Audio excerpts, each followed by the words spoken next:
now. Well, our kids need to eat well in order to stay healthy. It's so important, right? To become a healthy adult. More than 21,000 kids struggle with just eating, just being able to get the nutrients that they need. This is called a feeding disorder. So a group called Feeding Matters is committed to research and helping to treat these disorders. Yeah, and we have Chris here who helps lead up that organization along with Amanda and her little son Noah right here who has a new little toy, one of our mic packs right here.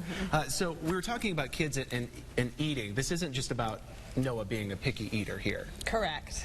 He gets all of his nutrition currently from a bottle, and at 2 years old that's not a typical way to get food, and he has no instincts around food, so he isn't interested in it. He has no desire to eat or gets any enjoyment out of it, so feeding every day at our house is a really big stressful struggle. As a parent, I mean, it's tough enough in typical circumstances to get your kids to eat. What was it like as a mom, as a family, as you were figuring out this is an actual disorder that needs to be addressed? Correct. So we didn't realize it at first. He's our firstborn, and so we had nothing to compare it to. So it took us a little while to figure out that what we were dealing with isn't just a picky eater or a typical situation that other people are facing.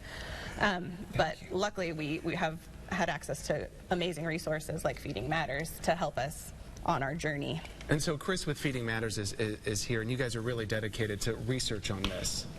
Exactly. We are actually here to accelerate identification of this issue because, like Amanda said, it's really hard to know when to worry, and we really need to help physicians be able to know when to worry. So we are working on an early identification instrument to help them. We're also igniting the research because there's a lack of research around best practices and evidence-based information.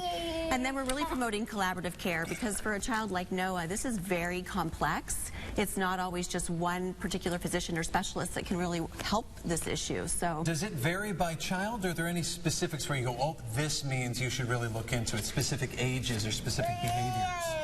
Yeah, it's so complex. In fact, there's over 200 diagnoses where children are at higher risk for pediatric. Spectrum. Yes, it's a spectrum. It really is. You may have a child with some severe reflux to a child who truly has maybe some other serious medical conditions that can be affected. And so I did want to quickly point out that you guys have a big event next Wednesday. Our own Faye Frederick, she's going to be there hosting it. It's your 4th annual luncheon. All the information is right there on your screen at the Biltmore.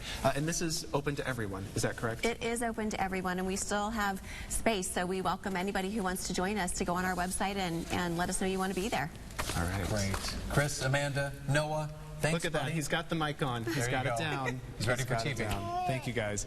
Well, still coming up on ABC 15 News at 11.